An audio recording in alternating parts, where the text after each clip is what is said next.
So everyone's asking me, are the Balkans worth a visit? Is it Instagram hype, or is it as diverse and beautiful and exciting as the pictures and videos seem to be? So I'm going to tell you what I think. I've spent the past 2 years, close to 2 years, traveling 7 Balkan countries, and some of it just absolutely exceeded my expectations, and some other parts, well, we have to talk about that. So in this video, I'm going to break down what I thought of the Balkans and give you some examples, and by the end of the video, you will be able to decide whether the Balkans should be, or country in the Balkans should be on your travel list for 2026. Okay, first let me set the scene. The Balkans include countries like Serbia, Bosnia and Herzegovina, Croatia, Montenegro, Albania, North Macedonia, Kosovo, Bulgaria, and parts of Greece, Romania, and Slovenia. And I visited 7 of those countries. And if you're watching, you're probably considering the Balkans because you've heard a number of things, like it's affordable, less touristy than Western Europe, full of stunning nature and history, and maybe because it's a little mysterious, you want to know more. Let's address the big question head on. The cost. Yes, the Balkans are less expensive when you compare them to Western Europe. Here's what I actually paid. So a full meal at a restaurant, $10 to $15, coffee $2 to $4, staying in an Airbnb studio, $40 to $50 a night. Museum entry, it can range, but let's say $10 to $15. So a lot of affordable options. Imagine, just compare that if you're going to be staying somewhere like Rome or Venice or Barcelona. Very different. Paying, let's say for just a basic restaurant meal, minimum $25 and up. So second, crowds. Yes, there are not big, huge crowds. Doesn't mean that there's not a lot of people. There are a lot of people. Go, into Belgrade on a sunny day, into the main thoroughfare.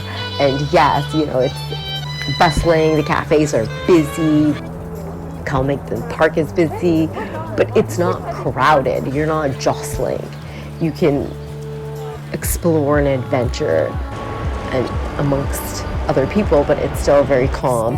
I walked through medieval towns like, for example, Kotor in Montenegro, which is a little bit like Venice in terms of layout, narrow alleyways and such. But it was a lot less busy than if you are in actually Venice. I went to Ottoman style markets, and you could do that without all these sort of people stopping and taking pictures. You just wander through and enjoy your shopping and exploring. I went to beaches where you're not, right close next to someone on the sand or in the water. And it's kind of like if you perhaps went to Western Europe maybe 30, 40 years ago, maybe an experience like that. In terms of third, the authenticity, very, very real. I explored there just amongst locals most of the time. The restaurants I went to, the cafes I went to, just wandering.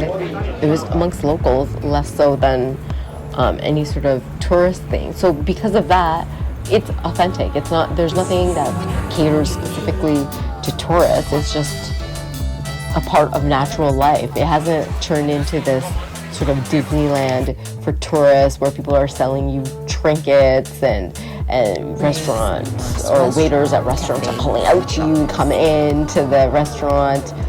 It's just, when you visit, you're just a part, and it's sort of this kind of travel experience that's different. I mean, you get to chat with people who are really interested in where you're from, because it's not that they do that all the time.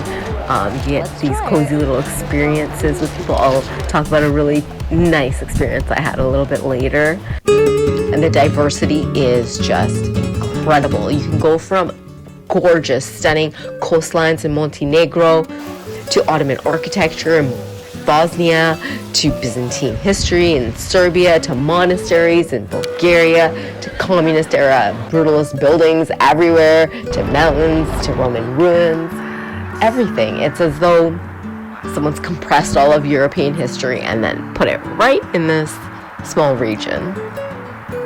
So in terms of history, yes, it's deep and complex. You got layers of Roman, Byzantine, Ottoman, Austro-Hungarian, and of course the recent Yugoslav history, all stacked up on top of each other.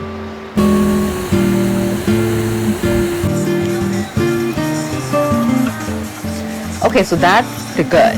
And trust me, there's lots of good, but let's be real about the challenges, because they're important to know before you decide if you're going to put the Balkans on your travel list.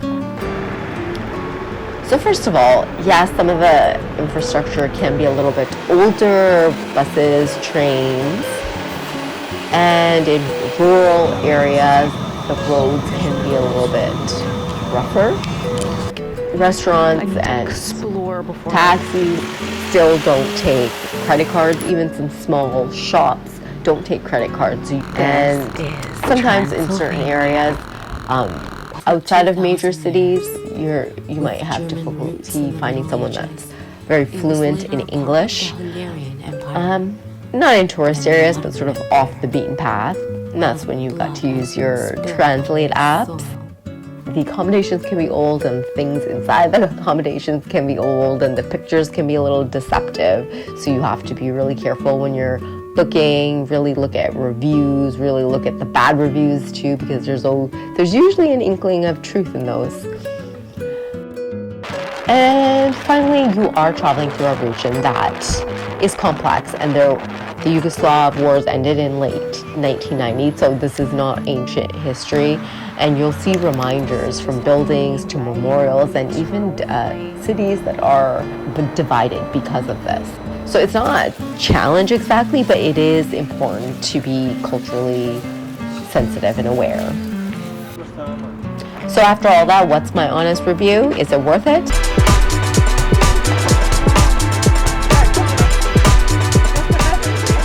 So what do I think? I think that the countries and cities in the Balkans are absolutely gorgeous. My experience was fantastic, and I would highly recommend to anyone to head out there. And I did this trip solo, and I felt safe.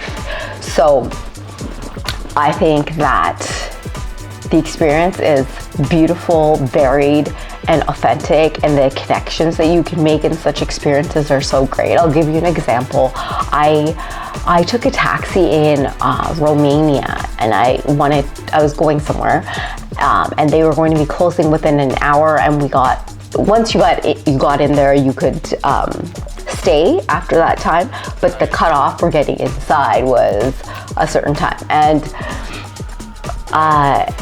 so I told the driver about this in my, his English obviously wasn't English was not his first language, but I explained it to him, like what I'm doing, and he called the place and explained my situation to them.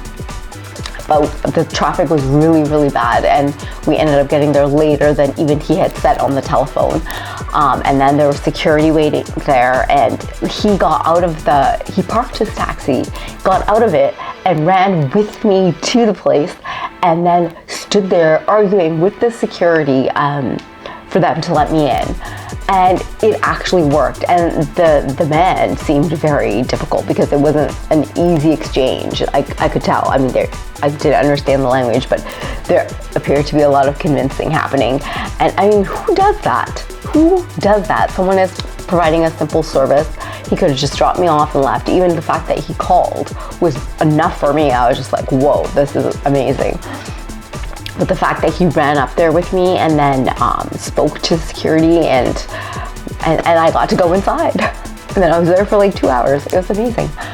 And yeah, so these kinds of things, I don't think that if you're in a very touristy city, you're going to be able to experience things like that, especially because there are so many tourists.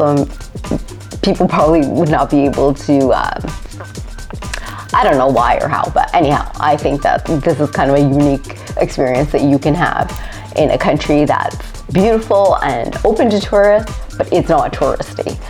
And yeah, so if you want my opinion, I think give the Balkans a try. If you're looking for an authentic experience, not a Disneyland experience, a Disneyland of countries experience where it feels like everything is just sort of about money exchange and you're just being sold to. No, it's just you're gonna go to a city there and people are just living their regular lives.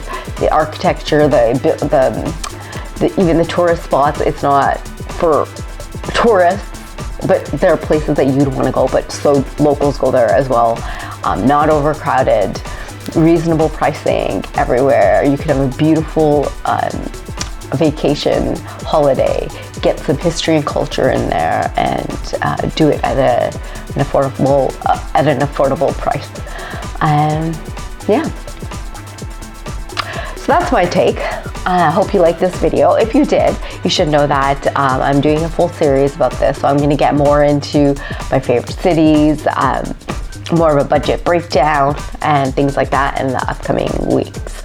And so if you like this video, don't forget to subscribe so you can follow along. And tell me in the comments, have you been to the Balkans? Do you want to go? Is there a city that you're excited about going to, or a country? And yeah, I would love to read about you and hear what you think. Anyhow, thank you for watching and see you on the next one. Bye.